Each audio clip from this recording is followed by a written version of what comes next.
ለምን አልጋው ላይ አላስተኛሽው? ከኛ ጋር ነው ዛሬ የሚተኛው? ኧረ ቤት ምንድን ነው እንዴ? ብቻውን ይተኛ እንዴ? ለምን ማለት ትልቅ ልጅ እንዴ? ምንድን ነው? ኧረ በእናትህ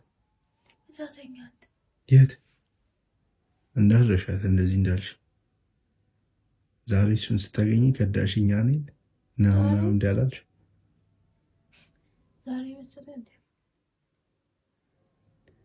እንዳትመጪ እንዳትመጪ እሺ? ጌታም በይ